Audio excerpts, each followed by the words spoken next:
नमस्कार दोस्तों, कैसे हैं आप सब? उम्मीद करती हूँ कि आप सब बहुत अच्छे होंगे। आज के वीडियो में हम बात करते हैं पार्थिव शिवलिंग घर में कैसे बनाएँ, कैसे पाठ करें और पार्थिव शिवलिंग बनाते समय कौन-सी गलती आपको नहीं करना चाहिए। आज के वीडियो में हर चीज़ के बारे में अच्छे से जानते हैं, तो वीडियो को अच्छे से देखिए। कोई भी सवाल होगा नीचे कमेंट बॉक्स में ज़रूर बताएँ। पार्थिव शिवलिंग जब हम बनाते हैं तो घर के गमले में जो मिट्टी होता है, जो फूल-पौधा लगा रहता है, शमी का पौधा हो, आँवला का पौधा हो या कोई भी आप छोटा-मोटा पौधा लगाए हैं, उसमें भी आप बना सकती हैं। अगर आप चाहें तो उसी में से मिट्टी निकाल के भी आप बना सकती हैं और नहीं है तो बेल के पेड़ के पास का जो मिट्टी है उससे भी बना सकती हैं। तो यहाँ देखिए ये मैं बना रही हूँ और देखिएगा इसमें कंकड़-पत्थर ज़्यादा ना हो और साथ ही तुलसी का पास का आपको मिट्टी नहीं लेना है, इस बात का आपको ध्यान रखना है।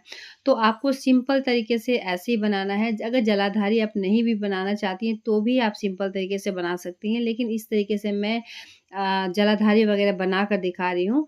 तो ऐसा कुछ नहीं है कि अगर खराब बनता है तो ये पूजा आपका नहीं हो पाएगा या फिर भगवान स्वीकार नहीं करेंगे, ऐसा नहीं है। बस मन के भाव से आपको एक यहाँ पर आकृति बनाना है जिसमें आपको ऐसा भाव के साथ पूजा करना है कि ये शिव जी है, उस भाव से आपको पूजा-पाठ करना है।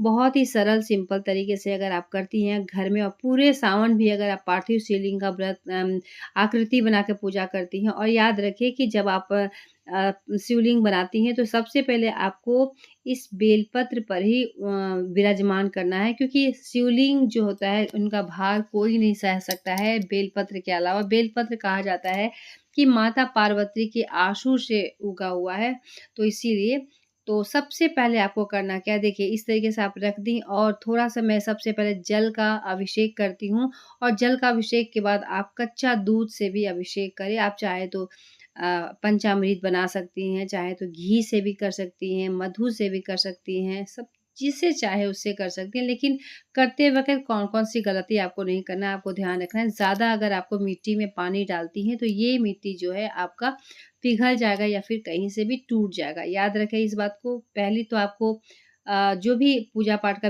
जो सामग्री है वो अच्छे से आप एक थाली में रख लें। चंदन हुआ या फिर इसमें थोड़ा-सा जैसे आप वस्त्र स्वरूप आप चाहे तो जनेऊ भी डाल सकती हैं, आप चाहे तो कलावा भी आप वस्त्र स्वरूप दे सकती हैं। तो जितने भी चीज़ आप थाली में रखे हैं, सब कुछ आपको इसी तरीके से धीरे-धीरे अर्पित करना है। शमी पत्र हुआ, पुष्प हुआ, कोशिश करें कि सफ़ेद पुष्प अगर मिल जाता है तो अति उत्तम क्योंकि बाबा को सफ़ेद पुष्प अति प्रिय है। चाहे मंदार का पुष्प हो, मंदार का फल हो, नहीं है तो पत्ता भी इसी तरीके से आपको धीरे-धीरे सब कुछ जो भी है, आपको समर्पित करना है और बेल पत्र जो है, वो भी आपको यहाँ पर एक समर्पित करना है। और ध्यान रखना है जो चिकना हिस्सा है वही आपको जो है आगे की तरफ रखना है और बस एक इस तरीके से जो भी पुष्प हुआ, फल हुआ, चंदन हुआ और जो मिश्री हुआ, अगर प्रसाद में कुछ नहीं है तो मिश्री, चीनी इसका भी भोग लगा सकते हैं क्योंकि शिव जी को सफ़ेद पुष्प, सफ़ेद फल ये सब अति प्रिय है, तो आप मिश्री वगैरह का भी आपको भोग लगा देना है और आपको दक्षिणा स्वरूप यहाँ पर कुछ भी रख दें और ये दक्षिणा जो है आप मंदिर की पेटी वगैरह में आप डाल सकती हैं। उसके बाद आपको दीपक हो या फिर जो भी धूप वगैरह है आप यहाँ पर दिखा सकते हैं। और पार्थिव शिवलिंग जब आप सुबह में पूजा करती हैं तो शाम को विसर्जन कर दें। शाम को अगर आप जैसे कि पशुपति व्रत करती हैं या फिर कोई भी व्रत करती हैं, 16 सोमवारी का व्रत करती हैं और पार्थिव शिवलिंग बनाई है तो शाम के समय प्रदोष काल में पूजा होता है, तो आप अगले दिन विसर्जन करना है और इसी तरीके से प्रार्थना करना है। किसी भी तरह का मन में इच्छा है तो इस इच्छा को साथ ही आपको प्रार्थना करना है, तो आपकी हर एक इच्छा पूर्ण होगी और सावन में ज़रूर से ज़रूर बनाएँ। चलिए मिलते हैं एक नए वीडियो के साथ, तब तक के लिए धन्यवाद।